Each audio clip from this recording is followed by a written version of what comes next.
স্বাগত জানাচ্ছি চ্যানেল 24 এর সাপ্তাহিক আয়োজন ইসলামী ব্যাংক পিএলসি ইনসাইডে। সাথে আছি ইমদাদ হক। ভিগো ওয়্যারগার্ড প্রয়োজন মতো বাঁকানো যায়, অধিক চাপেও ভাঙে না। ভিগো। জুলাই গণ অভ্যুত্থানের পর আওয়ামী সরকারের রেখে যাওয়া ক্ষতবিক্ষত অর্থনীতির চ্যালেঞ্জ নিয়ে যাত্রা শুরু অন্তর্বর্তী সরকারের। গেল 1.5 বছরে কতটুকু বাগে আনা গেল বেয়ারা এই অর্থনীতিকে, কতটুকু গতি ফেরাতে পারল অন্তর্বর্তী সরকার, একসময়ের সফল গভর্নর কতটুকু মুন্সিয়ানার পরিচয় দিতে পারলেন অর্থ উপদেষ্টা হিসেবে। কথা বলছি অর্থ উপদেষ্টা ডক্টর সালেউদ্দিন আহমেদের সাথে। স্বাগত আপনাকে আমাদের এই অনুষ্ঠানে। ধন্যবাদ। জুলাই গণ অভ্যুত্থানের পর সংস্কারের যে প্রত্যাশা তৈরি হয়েছিল, আপনিও বারবার বলেছিলেন ফুটপ্রিন্ট রেখে যেতে চান। যদি মূল্যায়ন করতে বলি, নিজেকে কত মার্কস দেবেন?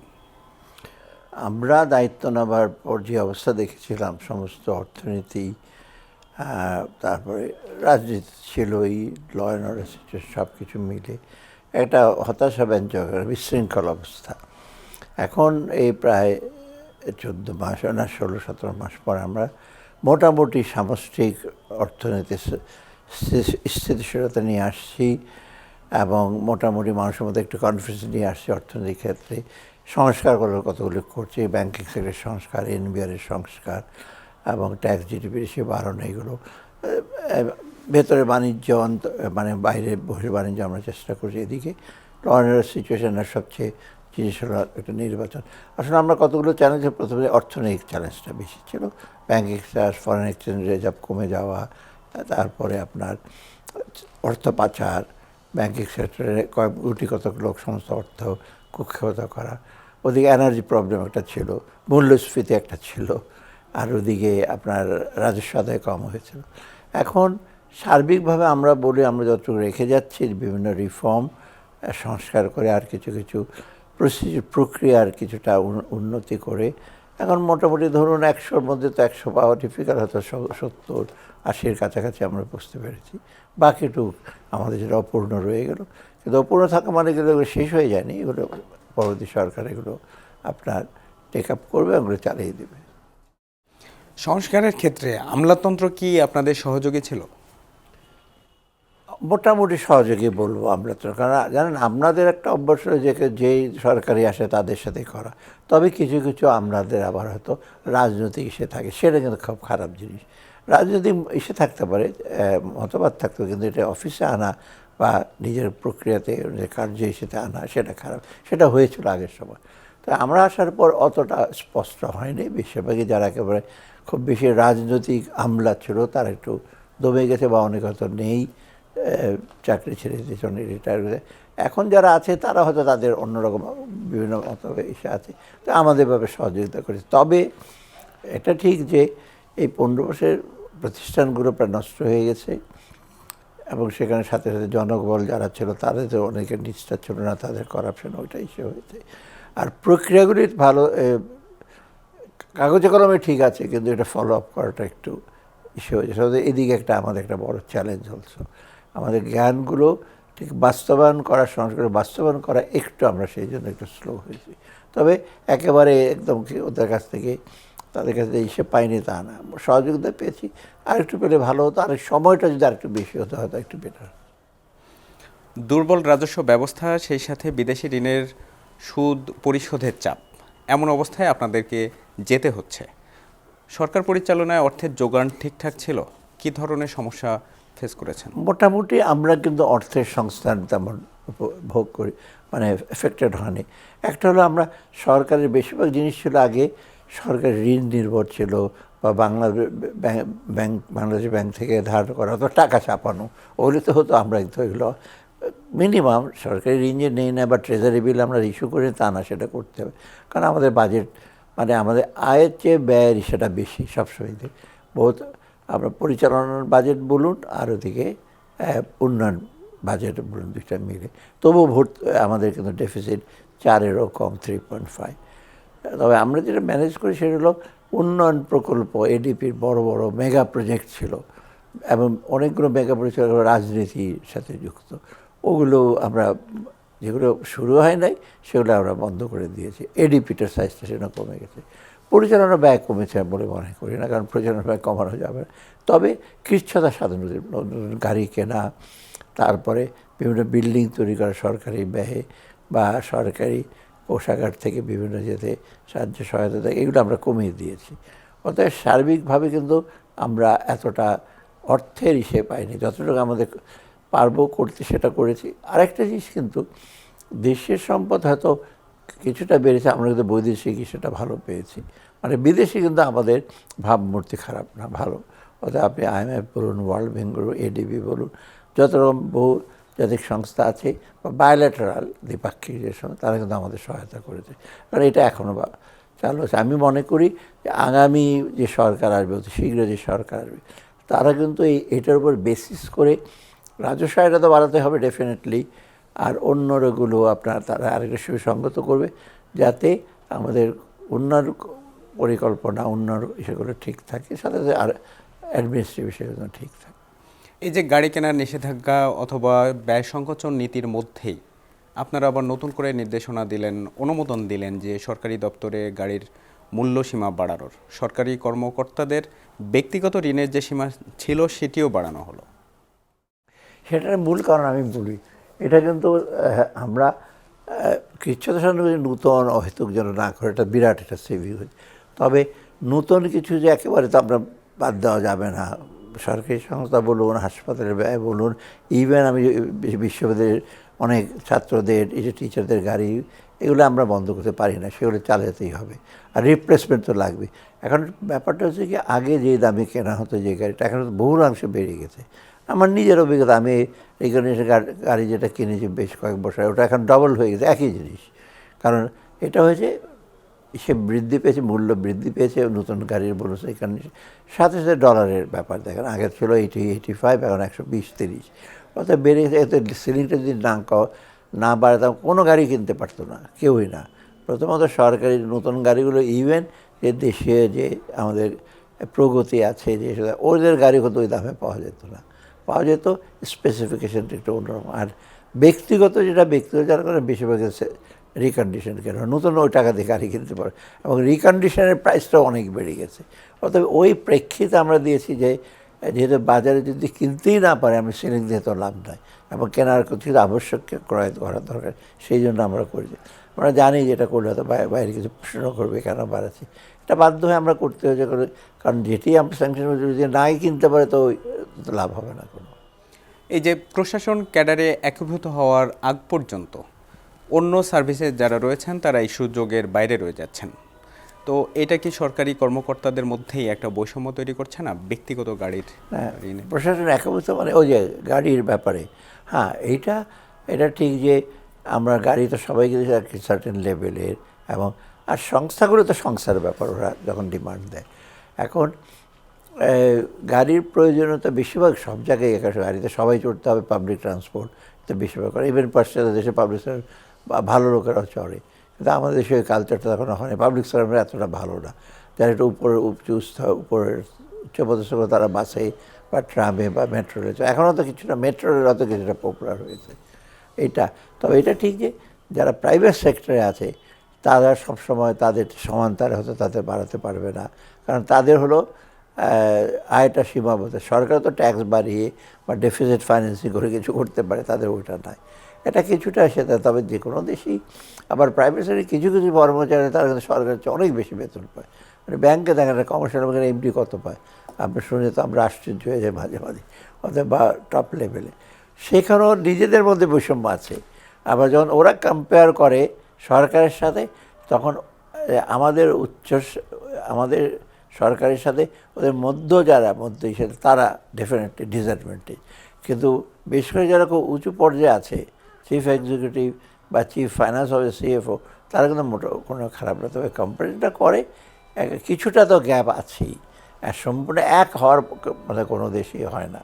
তবে গ্যাপটা কমানো, মানে একজন না থাকে, সেটা সুবিধা। যে কেউ প্রাইভেট সেক্টরে যাবে, দরকার সরকারে জয়েন করবে। পে স্কেল কমিশনের সুপারিশ বাস্তবায়ন পরবর্তী রাজনৈতিক সরকার করবে, আপনি বলেছেন এরই মধ্যে। তাহলে এই পে স্কেল কমিশন গঠনের প্রেক্ষাপট কি? এটা কি রাজনৈতিক সরকারের অধীনেই হওয়া উচিত ছিল, নাকি আপনারা কিভাবে করলেন? প্রেক্ষাপট ছিল, প্রয়োজন হলো, এক আবশ্যকতা একদম ছিল। কারণ আপনি পে স্কেল 2015 সাল দিয়েছে, তারপরে আজকে 25, এখানে মূল্যস্ফীতি বেড়েছে, কস্ট অফ লিভিং ইন্ডেক্স, আমার নানা রকম খরচ বেড়েছে, বাড়ি ভাড়া, বিদ্যুৎ, যে কোনো জিনিস, ট্রান্সপোর্ট সেক্টর বেড়েছে। অতএব লোকজনের জন্য একটু প্রেশার পড়েছে, অতএব ভাড়া অ্যাডহকভাবে আমরা ডিআরএস অ্যালাউন্স বাড়িয়েছি। তারপরে রুটিন ইনক্রিমেন্টের যথেষ্ট ছিল না, এবং আমাদের কাছে অনেক রকম থাকতো যে আমাদেরকে বিভিন্ন ভাতা দেন, তারপর আমাদের রেশন দেন, আবার বলতো অনেক যারা রেশন আওতা তখন নাই, আমরা শুধু আমরা এসে টিসিবির আন্দাজে শর্টসে বিক্রি করি। এখন অনেকের সরকারি বেসরকারি কর্মকর্তা রেশন দিই। আমরা দেখেছি এটা তো ডিফিকাল্ট, বেতনটা যেটা বেসিক সাথে বাড়ি ভাড়া এগুলো বাড়াতে হবে, সেই জাস্টিফিকেশন আমরা করেছি। এবং আমি মনে করি যে এটা দরকার ছিল যে কোনো সরকারি রাজনৈতিক সরকার। আমরা যে পে কমিশনের রিপোর্টটা পেলে আমরা ডেফিনেটলি এই রিপোর্টটা আমরা গ্রহণ করি, এটা ইমপ্লিমেন্ট কীভাবে করা যায় হয়তো ডিটেল বলবো না, তবে কত টাকা লাগবে কোন খাতে কত সেটা থাকবে, এবং এটা সরকার কিন্তু ইমপ্লিমেন্ট করতে পারে। কারণ ফেব্রুয়ারি প্রথম থেকে আমরা রিভাইজ বাজেটটাও দিয়ে যাচ্ছি, এবং রিভাইজ বাজেট অনুযায়ী তারা কিন্তু ইমপ্লিমেন্টেশন পদক্ষেপ নিতে, পুরো টাকা একবারে ইমপ্লিমেন্টেশন করবে সেটা ডিফিকাল্ট হবে, ধাপে ধাপে হয়তো করতে পারবে আর কি করে। আমরা এনবিআর সংস্কার দেখলাম, চট্টগ্রাম বন্দর সংস্কারের নানা পদক্ষেপ দেখলাম, সবশেষ অবৈধ মোবাইল বন্ধের যে একটা পদক্ষেপ, সরকারকে নানাভাবে বাধাগ্রস্ত হতে হলো। কী ধরনের অভিজ্ঞতার মধ্য দিয়ে গেলেন? দেখুন, এই অভিজ্ঞতা খুব সুখকর না। বাংলাদেশে একটা সমস্যা কি, বাংলাদেশের লোকজন প্রথমত খুব একটা যুক্তিসঙ্গত কারণে যদি আমরা সরকার কিছু করে থাকে সেটা অপোজ করবে, কারণ তারা বেশিরভাগই অভ্যস্ত অনেকটা অযৌক্তিক ব্যবস্থার মধ্যে, অনেকটা অব্যবস্থার মধ্যে অভ্যস্ত হয়ে যায়। তবে ওটাই বোধহয় স্ট্যান্ডার্ড। কিন্তু আমরা চেষ্টা করছি যে কোনো ক্ষেত্রে, ব্যাংকিং ধরুন, এনবিআর ধরুন, বা মূল্য নির্ধারণ করে এগুলো ইন্টারন্যাশনাল নর্ম আমরা চেষ্টা করতে। এই যে মোবাইল ফোনের ব্যাপারটা বললেন, কিছু দেশে তৈরি হয় আর বাইরে থেকে আসে। বাইরে থেকে যেগুলো আসে বেশিরভাগ স্মাগল হয়ে আসে, ইম্পোর্ট হয়ে যে আসবে সেটাও না। সেই জন্য আমি ইম্পোর্ট এসে কমিয়ে দিয়েছি। কারণটা হলো ইম্পোর্ট যেটা আনবে, যদি অফিসিয়ালি সেটা ইম্পোর্ট আসে, রেভিনিউ যে খুব কমবে বরং, কিন্তু আমরা চেয়েছি যে ওটা কিন্তু ওই যে ওদের এনআইআর যেটা বলে ওটা থাকে, কিন্তু একটা টেলিফোনের পেছনে প্রায় 100-500টা পর্যন্ত থাকে, এবং ওটা নাম্বার নাই কোনো। এটা সরকার এসে বঞ্চিত হয়। সেকেন্ড হলো, এটাতে প্রবলেম কি, যে কোনো জিনিস আবার আর দেশেও যেটা তৈরি করে সেটাও কিন্তু আবার একটা তৈরি করে আর 50টা বিক্রি করবে, সেটা আমরা ট্যাক্স। এটা হলো যে নাম্বার, ইউনিক আইডেন্টিফিকেশন নাম্বার না থাকলে অনেক অপরাধমূলক কাজ হয়। আপনারা নিজেরা জানেন, একটা টেলিফোন নিয়ে কত জায়গায় টেলিফোনে কদিন পর আরেকটা টেলিফোনে ইউজ করে, এতে কিন্তু ক্রাইম এগুলো ডিটেক্ট করতে পারে না। এটা কিন্তু একটা মূল কারণ। অতএব এই জিনিসটা করা হচ্ছে এটার জন্য মেনলি, যে আমরা টেলিফোন ব্যবহার করতে কোনো আপত্তি নাই, কিন্তু কোনো বেআইনি টেলিফোন যারা ব্যবহার না করে। আর যারা অভ্যস্ত করছে তারা তো অভ্যস্ত যে এখন আপনি যেটা তৈরি করবেন সেটাই বিক্রি করতে পারবেন, আর যেটা ইম্পোর্ট আনবেন অফিসে সেইটা এখন তো ওর বাইরে আসছে। তো সব আপনার এগুলো মোবিলাইজ করে, দুবাইয়ে করে, সিঙ্গাপুরে বসে করে, এগুলো একসাথে জড়ো করে, তারপর বিভিন্ন পথে নিয়ে আসে। তো এটা বিকল্প ছিল না। এটা তারা অনেক রকম এখনও দাবি দেওয়া হতো যে এটা করলেও দোকান বন্ধ করে দেবে, কিন্তু আমার মনে হয় সরকারকে এই ব্যাপারে খুব শক্ত অবস্থান নেই। এনবিআরের অবস্থানটা কী ছিল? এনবিআরের যেটা হলো, এনবিআরের সংস্কার যখন আমরা বললাম যে পলিসি আর ইসে আলাদা হবে, তো তাদের ভয় ছিল। তো আমরা তো আগে এসআরও নিজেরা করতাম, আবার নিজেরাই আবার সলভ করতাম। এটা পৃথিবীর দেশ হয় না যে আমি নিজেই নিয়ম করলাম, আবার আমার কাছে আবার অ্যাপিল করে আসবে, সেটা কী করে? তো আমি তো ডিফেন্ড করব, এটাই করতো। এতে ঠিক ইস্যুটা অফিসারদের ডিসক্রিপশনের পাওয়ার বেশি ছিল, এটা কমালে, এবং এই পাওয়ারটা আবার তারা ভালো কাজে যে ব্যবহার করে তা না, সেটা করতো তাদের নিজের সুবিধা মতো। ব্যবসায়ীরা কমপ্লেন্স করে, এখন দেখবেন 18-এ কত লোক আছে, তার মধ্যে কত লোক ট্যাক্স দেয়, মানে ট্যাক্স না দিয়েই তো বহু লোক। অতএব আমরা আলাদা করছি, পলিসি আলাদা থাকবে, ইমপ্লিমেন্টেশন আলাদা থাকবে। এটাতে প্রথম ওরা ভয় পেয়েছে যে তাদের ক্যারিয়ার নষ্ট হবে, প্রমোশন হবে না, কিছু অহেতুক হিসেবে আমরা অ্যাসিওর করেছি, বরং এটা বেটার স্কোপ হবে, এবং আমি গ্রেড ট্রেড কিছুটা উন্নতি করার চেষ্টা করছি। এবং এটা হলো কি, তাদের আয়, পে স্কেল কোনো কিছু এফেক্ট করে, কিন্তু যারা বাড়তি আয়ের দিকে যাদের লক্ষ্য, সরকারকে ক্ষতি করে নিজের পকেটস্থ করবে, তাদের অসুবিধা হবে। তারা নানাভাবে বুঝিয়েছে এটা আমাদের চাকরি চলে যাবে, আমাদের পাওয়ার চলে যাবে, এটা মোটেও ঠিক না। ক্রমশ বুঝতে পারে, তবে আগের মতো সেই অবস্থা যে কাজ করবে সেটা হবে না, এবং সেটা চলতে দেওয়া যায় না। চট্টগ্রাম বন্দরের অবস্থান? চট্টগ্রাম বন্দরটা হলো, চট্টগ্রাম বন্দরটা ভেরি ইম্পর্টেন্ট, খুব লোকেশনও ভালো, কিন্তু আমাদের চট্টগ্রাম মেম্বার সেটা প্রথমত ফিজিক্যাল ফ্যাসিলিটিস একটু কম, এটা আস্তে আস্তে বানানো হচ্ছে, বে টার্মিনাল আমরা যে এখনও হচ্ছে। সেকেন্ড হলো ব্যবস্থাপনাটা, এই ডক শ্রমিকরা ইচ্ছা মতো তারা কাজ করবে, চলে যাবে এসে, বা মাঝে মাঝে স্ট্রাইক করবে, কিন্তু এটা ম্যানেজ করতে তো বাইরের লোকজন, এবং বেশিরভাগই তো মধ্যস্বত্বভোগী লোক। এখন হয়তো যদি ট্রেড ইউনিয়ন ওরা ম্যানেজ করছে বা ওরা দেখছে, ওটা না, বাইরের লোকজন নেতা হয়ে ওরা ইসে করবে, এবং ওদের মেয়ের উদ্দেশ্যটা হলো টাকা, মানে আনআর্নড ইনকাম কিছু না করে। সিমিলারলি তারা ইনফ্লুয়েন্স করে কাস্টমসে, ক্লিয়ারেন্সে, সব জায়গায়। এখন যদি ব্যবস্থাপনাটা ভালো হয়, এফিশিয়েন্ট লোকজন, এখন দক্ষতার অভাব আছে অনেকে, অতএব এটা যদি ভালো লোককে দিই, বাইরের লোকদের দিলে হয়তো কিছুটা ইনকাম তাদেরকে দিতে হবে, কিন্তু ওভারঅল ইনকাম এফিসিয়েন্সি বাড়লে, এই জাহাজ যদি আমরা 7 দিন বসে থাকে তার ড্যামেজ দিতে হবে। সিঙ্গাপুরে আপনার 24 ঘন্টার বেশি জাহাজ থাকার দরকারই হয় না, আনলোড হয়ে যায়। অতএব আমরা এই এফিসিয়েন্সি এবং দক্ষতার জন্য এবং আমাদের রেভিনিউ বাড়াবার জন্য এটা করার দরকার ছিল, বাইরের কন্ট্রাক্ট দেওয়া। কারণ এটা প্রবলেম, এটা নিয়ে আবার নানা রকম আন্দোলন হচ্ছে যে বাইরে দিচ্ছ, আমরা জানি না কীভাবে কাকে দেওয়া হচ্ছে। হ্যাঁ, জানলে ভালো হতো, ডিসকাশন করলে ভালো হতো, কিন্তু একেবারে অশুদ্ধ, একেবারে একটা কিন্তু অন্যায় কাজ হচ্ছে তা না। এখন ওরা হইচই করছে, কারণ বাইরের লোকগুলো এফেক্টেড, এখন তারাই এখন ওদেরকে লাগাচ্ছে। তা আমার মতে এফিশিয়েন্ট অর্গানাইজেশন, যেমন এয়ারপোর্ট বাইরের লোকজন ম্যানেজ করে, এয়ারপোর্ট তো অনেক ভালো বড় পৃথিবীর বিভিন্ন বন্ধ করে পোর্ট ম্যানেজ করে এফিশিয়েন্ট লোকজন। কেন এইখানে আপনি আমাদের যারা করে ডক শ্রমিক ইউনিয়ন কন্ট্রোল করে, তাদের অন্যরা কন্ট্রোল, এটা মোটর ঠিক সুস্থ ব্যবস্থাপনা না। অতএব এই হিসেবে আমি মনে করি যে এটাতে একটু বাধা আসছে, এটা কেটে যাবে, কারণ ওদের অনেক সময় যে এক্সকিউজ দেয়। আচ্ছা, পরে যেটা হয়ে গেলে চুক্তিটা না হয় দেখাবে কী চুক্তিতে করছে, দেখো যদি ডিসঅ্যাডভান্টেজ থাকে দরকার এটা রিভাইজ করা যাবে। অর্থনীতির সব সূচকই বলছে যে আওয়ামী সরকারের আমলে অর্থনীতির সূচকের যেমন নিম্নমুখী প্রবণতা ছিল, সেই ধসটা অন্তত অন্তর্বর্তী সরকার ঠেকাতে পেরেছে। তাহলে ইতিবাচক অনেক দিকই তো আপনারা করলেন, কিন্তু প্রচার বিমুখ আপনারা।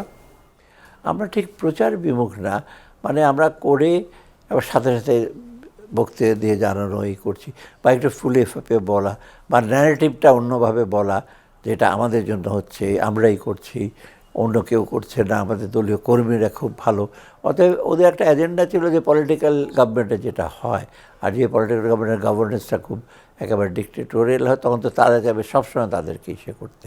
আর আমরা করার পরে আমরা লোকজন জানে আমরা যেটা করছি প্রথমে লোকের ভালোর জন্য করছি। আমরা মনে করি যেটা করছি লোকজন দৃশ্যত হয়তো 1-1.5 বছর ইমিডিয়েটলি দেখতে পারবে না, সব বাকি একটু সময় লাগবে, তখন বুঝতে পারবে যে আমরা ভালো করেছি। অতএব মাঝে মাঝে কিছু যে বলছে এটা করছি, লোকজন সেই অল্প হিসেবে তুলে তারা হচ্ছে খুব ফুলিয়ে ফাঁপিয়ে পাবলিসিটি দেবেন। এখন তো আমাদের এগুলো কোনো দরকার নেই। টিভি স্টেশনগুলো আমরা কন্ট্রোল করি না, বা আগে তো তাদের এক একজন যারা ব্যবসায়ী তারা কন্ট্রোল করে, তার ইচ্ছা মতো প্রোগ্রাম প্যাকেজ করতো। এই জন্য তবে যে এটা ট্রু যে আমাদের কিছুটা স্ট্র্যাটেজিক কমিউনিকেশন যেটা বলি, যেটা লোকের জানার দরকার, যেটা সেটাতে আমরা এতটা দক্ষতার পরিচয় দেয়নি। আমরা মাঝে মাঝে প্রেস ব্রিফিং করি, but that is not enough. কমিউনিকেশনটা তো কন্টিনিউয়াস, প্রেসের সাথে, পেপারের সাথে, বিদেশ, এটা আমরা কিছুটা ইসে আছে। ওদিকে আমাদের প্রথমত ফোকাস ছিল না। এখন আমরা বুঝতে পারছি যে কিছুটা করলে বোধহয় বেটার হতো, লোকজন এত আমাদেরকে এত ক্রিটিক্যাল হতো না। ক্রিটিক্যাল হওয়া ভালো, কিন্তু এখন অনেকটা যে একেবারে কিছুই হয় নাই, কিছু না হলে এই পর্যায়ে আসছে তো দেশ, লোকজন তবে আগামী গভর্নমেন্টও টের পাবে যে একটা মোটামুটি আমরা একটা মোটামুটি একটা স্টেবল স্থিতিশীল একটা গভর্নমেন্ট রেখে যায়। প্রাসঙ্গিক যে প্রশ্নটা না করলেন, যে মূল্যস্ফীতি কমাতে অন্তর্বর্তী সরকারের পদক্ষেপ প্রথম 1 বছর আমরা দেখেছি বেশ সফল ছিল, শেষের 6 মাসে এটি আবারও লাগামহীন হয়ে পড়ে। কারণ কি, সিন্ডিকেটের কাছে কি আপনারা অসহায়? না, ঠিক লাগামহীন বলুন না, এটা ট্রু যে আমরা যে 14 থেকে 8 8.5 নিয়ে আসছি। এখন আবার এটা মূল্যস্ফীতিটা বেড়েছে। প্রথমত দিকে আমরা খুব সিরিয়াস, কিন্তু এখনও যে সিরিয়াস, কিন্তু এখন হয়েছে কি লোকজন আবার একটা এক্সপেকটেশন আছে নতুন সরকার আসবে, এরা কতদিন এটা চালাতে পারবে। অতএব ওদের মধ্যে একটা ফিউচার স্টেকেটে এসে সেজন্য দেখবেন যে মূল্যস্ফীতি যদি শুধু সাপ্লাই বাড়িয়ে দিলাম, আবার ওদিকে ডিমান্ডটা ম্যানেজ করলাম, সেটা না, সেটা যথেষ্ট।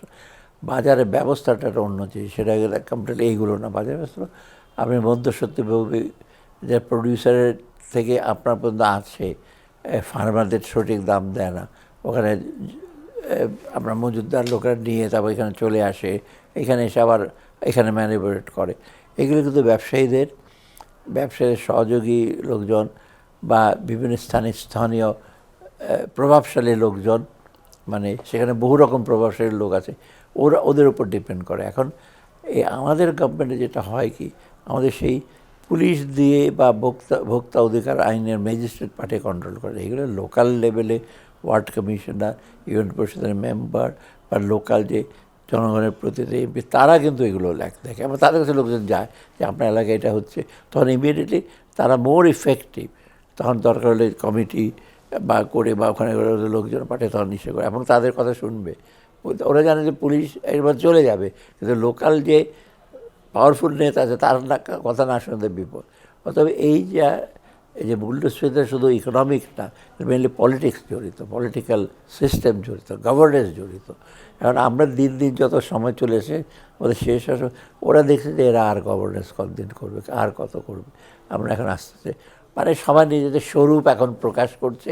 আপনি যে কোনো পার্টিরই হোক বা ইন্ডিপেন্ডেন্ট যারা পাড়ায় যারা মাস্তানটা আছে, তারা তাদের এখন হিসেব প্রকাশ। এটি আমরা অনেকটা এখানে কিছুটা আমরা হেল্পলেস আর কি। ওটা ঠিক না হলে আমরা ওই ইকোনমিক সলিউশন দিয়ে মূল্যস্ফীতি ইস্যু করা যাবে। সংস্কারের পদক্ষেপ বাস্তবায়ন করতে গিয়ে ব্যক্তিগত আপনি রাজনৈতিক চাপ অথবা বাইরের কোনো চাপের মুখোমুখি হয়েছেন? না, খুব বিশেষ তেমন না, তবে ডেফিনেটলি যে হয়তো একটা পার্টিকুলার বিজনেস গ্রুপ এফেক্ট করছে, তার পেছনে রাজনৈতিক সত্যি বা ওরা এসে হয়তো এনবিআর এসে বলছে এই ট্যাক্স কমান, বা আমাকে এসে বলে এখানে আপনি বেশি টাকা পয়সা দেন, অর্থাৎ এইরকম চাপটা আছে। তবে রাজনৈতিক চাপটা একেবারে প্রত্যক্ষভাবে আসে না, বেশিরভাগ চাপ আসে ব্যবসায়ীদের মাধ্যমে, বেশিরভাগ চাপ আসে কিছু লোকাল নেতার মাধ্যমে। ওরা বলছে এটা করে, তাদের আবার ইন্টারেস্টের ব্যবসার মধ্যে কোনো একটা ব্যবসায়ী সে প্যাট্রন।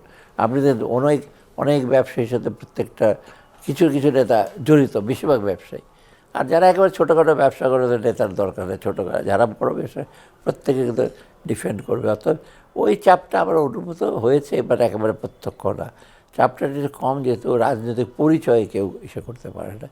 রাজনৈতিক গভর্নমেন্ট আসলে অনেক সময় কি একটা পলিটিক্যাল পার্টিকে রিপ্রেজেন্ট করে, পার্টির প্রতি তার ইসে থাকে, রেজিয়াস আনুগত্য। আবার ইলেকশন ম্যানিফেস্টোর উপর তার আনুগত্য থাকে, পার্টিতে বলা হয় এই করবো এই করবো এই করবো। অর্থাৎ সেই দিক থেকে একটা মোটার উপরে ইন্টারি গভর্নমেন্ট একটু ফ্রি। সেজন্য কিন্তু আমরা একটু একেবারে ইম্পার্শিয়ালিতে কাজ করতে পেরেছি। কারোর প্রতি একেবারে খুব বেশি সাপোর্ট করেছে, কারোকে আবার বেশি শাস্তি দিয়ে সেটা করি নাই আমরা। আর তো মাসখানেক পর নির্বাচন, আবার কি শিক্ষকতায় ফিরে যাবেন? যদি ফিরে যান, শিক্ষার্থীদের কাছে কি বলবেন আপনার লার্নিং? শিক্ষার্থীর কাছে মেন যদি পড়ে যায়, তখন মেন আমরা থিওরিটিক্যাল বইয়ের কেতাবে এই জিনিসটা পড়াতে হয়। সেটা ছাড়া যে একটা দেশের রাজনৈতিক অঙ্গনটার ভেতরে থেকে অর্থনীতি তো একটা মানে সবচেয়ে ঘনীভূত জিনিস হলো রাজনীতি যদি ঠিক থাকে অন্য জিনিসগুলো ফলো করবে। অতএব আমাদের পলিসির সাথে কী ঝামেলা, ইকোনমিক পলিসি করে ইমপ্লিমেন্টেশনের বিশেষ করে বাস্তবায়ন, সেটা আপনার প্রতিষ্ঠানের মাধ্যমে, তারপর আমলাদের মাধ্যমে, ব্যবসায়ী প্রতিষ্ঠানের মাধ্যমে, তারপর ব্যাংক, বিমা, রেগুলেটরি প্রতিষ্ঠানের মাধ্যমে করি। ওটা কী প্রবলেম, বিভিন্ন ডায়নামিক, এইগুলো প্র্যাকটিক্যালি সাথে বলা যায় ছেলেদের। কারণ মেন জিনিস শিক্ষার বেশ জিনিস হলো বইয়ে পড়ে, কিন্তু আপনি প্র্যাকটিক্যাল জিনিসগুলো এক্সপোজ হতে, সেজন্য ইন্টার্নশিপ করে গিয়ে লোকজন ফ্যাক্টরিতে ভিজিট করতে। কারণ আমি বই কি পড়লাম, ওটার সাথে ফ্যাক্টরির অ্যাটমসফিয়ার আলাদা, ওটা শ্রমিক লেবার রিলেশনশিপ কমপ্লিটলি আলাদা। অতএব এই জিনিসগুলো আমি চেষ্টা করি সেটা আমাদের আভ্যন্তরিক ব্যবসা না, আপনার আন্তর্জাতিক ক্ষেত্রে যেটা হয়, এই যে ধরেন আপনার যুদ্ধ লাগলে, বা এখন ধরেন বিভিন্ন টেনশন বিভিন্ন দেশে হচ্ছে যুদ্ধ, তার আবার বাণিজ্য যুদ্ধ হচ্ছে, তাই না, ট্যারিফ, এইটার ইমপ্লিকেশনটা বাংলাদেশে কী পড়ছে, অনেকে জিজ্ঞেস করে যে বাংলাদেশে ট্যারিফ এবং সে আমেরিকান কন্ডিশন ইস্যু করলে আমরা কী করব। এবং আমি জানি ভেতরে কীভাবে আমরা ম্যানেজ করছি। বাইরের লোক তো এতটা জানে না। আমি আমেরিকায় কথাটা কীভাবে ছাড় দিলাম, এর বদলে আমরা কী পেলাম, ওদেরকে ইন্ডিয়াতে আমরা কীভাবে ব্যালেন্স করছি, এমনি অনেক রেটোরিক হচ্ছে, রাজনীতির কথাবার্তা হচ্ছে, বা ঠিকই তো আমরা বাণিজ্য ইন্ডিয়া থেকে চালাচ্ছি। কিছু পেঁয়াজটা এখন বন্ধ হয়েছে, আবার অন্য জিনিস আসছে। এখনও তো বাণিজ্য চায়নার পরে তো বৃহৎ বাণিজ্য তো ইন্ডিয়ার সাথে। চায়না সবচেয়ে বড়, তো কাছাকাছি আবার ভারত। তা আমরা কি বন্ধ করে দিয়েছি ব্যবসা বাণিজ্য? এইগুলোর বাইরে যারা স্লোগান দেয় তারা ভাবছে দেখো সব বন্ধ করে দাও, এটা তো সম্ভব না। মানে আন্তর্জাতিক বাণিজ্যটা তো অন্য আবার জিনিস, অন্য ডাইমেনশন। এই প্র্যাকটিক্যাল জিনিসগুলো আর কি বলা যায় আর কি। কেন্দ্রীয় ব্যাংকের বরাবরই অভিযোগ থাকে অর্থ মন্ত্রণালয়ের বিরুদ্ধে টেনে ধরার। একসময়ের গভর্নর, এখন অর্থ উপদেষ্টা, কিভাবে দেখেন? না, আমরা কিন্তু কেন্দ্রীয় ব্যাংকের কোনো ব্যাপারে, আমি যে মনিটারি পলিসির ব্যাপারে আমার কোনো গভর্নরের সাথে কথাবার্তা হয়, কিন্তু গিয়ে আমার লোক পাঠাবো বলে দিচ্ছি সেটা হয় না। যেটা এখন ট্রাম্প করছে জেরেমি পাওয়ারের সাথে, তুমি ইন্টারেস্ট কমাও, আমি তো বলি রে ওর পলিসি রেট কমাচ্ছে বাড়াচ্ছে। আমরা ডিপেন্ড করছি মার্কেটের উপর, এক্সচেঞ্জ রেট কী হবে, তারপর কীভাবে হয় সেইটা। আমরা শুধু ফিসক্যালি সেটা একটু বেশি দেখছি যে ট্যাক্সটা কীভাবে কালেক্ট করবো, কোন জায়গায় ট্যাক্স বসাবো, কিন্তু সেখানে তারপরে ব্যাংকের রোলটা কী হবে, ব্যাংকের কতটা এক্সপোজার থাকবে ক্যাপিটাল মার্কেটে, ওটার উপর আমরা ডিপেন্ড করছি। অতএব কিছু কিছু জিনিস আমাদের একেবারে সরকারকে, একটা সভারেন হিসাবে সরকারকে দেখতে হয়, সেন্ট্রাল ব্যাংক তার কাজ করে। তবে আমরা ইসে করেছি সেন্ট্রাল ব্যাংক মনিটরি করে যে পলিসিগুলো একটু একটু সামঞ্জস্যপূর্ণ হতে হবে। এটা যেন আমাদের এখন তো সেন্ট্রালের মধ্যে তুমি কোনো ট্রেজারি বিল ইস্যু করতে পারবে না, ব্যাংক থেকে বড় করতে পারবে না, তো আমি কোথায় যাবো? আমার রাজস্ব আয় নাই, আমাদের দেশ চালাতে হবে। তো অতএব এই এই জিনিসটা এখন এই যে ইন্টারফারেন্স আমি তেমন করি না সেন্ট্রাল ব্যাংকে, ওরা করে। পলিটিক্যাল গভর্নমেন্ট আসলে হয়তো বলতে পারে এই করো সেই করো, তবে আমি যে গভর্নর ছিলাম সেটা ছিল, কিন্তু আমরা করতে রেজিস্ট করতে পেরেছি। এবং বাংলাদেশের কিন্তু যথেষ্ট অটোনমি আছে। প্রথমত বাংলাদেশ ব্যাংক সরকার কোনো টাকা পয়সা নেয় না, সো বাজেট আমরা না দিলে চাকরি কমিয়ে দেবো সেটা তো আমরা করতে পারবো না। ওরা ওদের নিজেদের অর্থটা, বরং সরকারের অর্থ দেয়, ওরা এক্সেস অর্থ তো আমাদেরকে দিয়ে দেয়। অতএব আমার মনে হয় পলিসির রেজিমটা মোটামুটি আমরা যার মতো করে, বিশেষ করে বড় বড় সংস্থাগুলোকে খুবই ইভেন আমি ন্যাশনাল কমার্শিয়াল ব্যাঙ্কগুলো তো ইন্টারফেয়ার করি না, যেগুলো সোনালী জনতা। আর প্রাইভেটগুলোতে আমরা ধারে কাছে না। প্রাইভেট বাংলাদেশ ব্যাংক যা করে, ভোট কীভাবে করে, সরকার থেকে কিচ্ছু বলি না আমরা। এখানে সরকার কোনো প্রতিনিধিও নাই ওখানে। পরবর্তী রাজনৈতিক সরকারের অর্থমন্ত্রীকে কী ধরনের পরামর্শ দিতে চান? প্রথমে আমি বলবো যে আমরা যেটা করেছি, যে সংস্কারগুলো করেছি সেগুলো সবগুলো পুরোপুরি হয় না, সেগুলো প্লিজ কন্টিনিউ করে। সেগুলো কতগুলো প্রক্রিয়া আমরা সহজ করেছি ব্যবসা বাণিজ্যের, কিছুটা হাফ ডান আছে, কিছুটা ব্যবসায়ীদের মনোপুত হয় নাই, তাদের সাথে যোগাযোগ করে সেটাকে আরেকটু বেটার করেন। কারণ ব্যবসাটা হলো সবচেয়ে প্রাণ। ব্যবসা বলতে আমি যে কোনো প্রোডাকশন, কৃষি থেকে শুরু করেন, স্মল ইন্ডাস্ট্রি, বড় ইন্ডাস্ট্রি, এগুলো সব ব্যবসা এবং বাণিজ্য। সেকেন্ড হলো আপনি যাই কিছু করবেন সরকারের যে কোনো জায়গায়, একটু স্বচ্ছতা, যে কেন কী ন্যাশনাল ডিসিশনে করছেন। একদম আমরা করে ফেলেছি, আমরা ডিসাইড করেছি সেটা না। হ্যাঁ, আপনার ডিসাইড তো ফাইনালি করবেন কী কারণে, তথ্যভিত্তিক এবং দেশের স্বার্থের জন্য। আর অ্যাকাউন্টেবিলিটি, ভুল ত্রুটি হলে কেউ যদি করাপশন করে, যদি ধরা পড়ে, বা যেখানে কোনো পার্টিকুলার প্রসেসে অনিচ্ছাকৃত ভুল করেছে, কিন্তু আমরা তো দেখি ইচ্ছাকৃত অনেক কিছু। এই চুক্তিগুলি হচ্ছে আইপিপি, সব তো একেবারে ওয়ান সাইডেড, এগুলো আমরা ক্যান্সেলও করতে পারছি না এখন, এমন একটা চুক্তি। তো এইগুলোর অ্যাকাউন্টেবিলিটি নাই, তখন সরকার তখন কেউ, ওটা আবার আইনের বাইরে ছিল, কোনো জিজ্ঞাসা করা যাবে না। তো ওই ধরনের গভর্নেন্স, ওই ধরনের কার্যক্রম তো ঠিক না। আমরা বুঝি এই ধরনের সাথে যেন আমরা ফিরে না যাই। সব ইস্যু হোক আইনসম্মত, সব বিধি সম্পন্ন হোক, এবং যতটুকু সম্ভব স্টেক হোল্ডারদের সাথে আলোচনা করে। স্টেক হোল্ডারদের ব্যবসায়ী হতে পারে, কৃষকদের হতে পারে, কৃষকদের অথরিটিদের প্রতিনিধির সাথে আলোচনা, বা সোশ্যাল সেক্টরে যদি এডুকেশন করি ডেফিনেটলি টিচার, তারপরে গার্জিয়ানের সাথে আলাপ করা, তারপরে যদি আপনার এই যে সোশ্যাল সার্ভিসও হয়, জনকল্যাণমূলক কাজ, ওদের সাথে কথা। আর আমি সব চাপিয়ে দেবো, আমরা সব জানি, আমাদের বাজেটে এই রেখেছি, তোমরা এটা করো। একে থেকে একরকম চাহিদাও থাকতে পারে, বিশেষ করে সামাজিক উন্নয়ন ক্ষেত্রে। অর্থাৎ এইগুলি যেন একটু, এগুলি প্র্যাকটিস অন্য অন্য দেশে আছে, আমরাও জানি, কিন্তু আমরা এগুলো প্রয়োগ করি না। সেই প্রয়োগটা যেন হয় এবং এগুলো যে সব বাস্তবসম্মত হয়। অন্তর্বর্তী সরকারের রেখে যাওয়া সংস্কার পদক্ষেপ পুরোপুরি বাস্তবায়নের মধ্য দিয়ে দেশের অর্থনীতির গতিও ঠিকঠাকভাবে ফিরে আসুক, এমনটাই প্রত্যাশা। অনেক ধন্যবাদ আমাদেরকে সময় দেওয়ার জন্য আজকে। দর্শক, ইসলামী ব্যাংক পিএলসি ইনসাইডে আজকের আয়োজনে এটুকুই। সাথে থাকার জন্য ধন্যবাদ সবাইকে।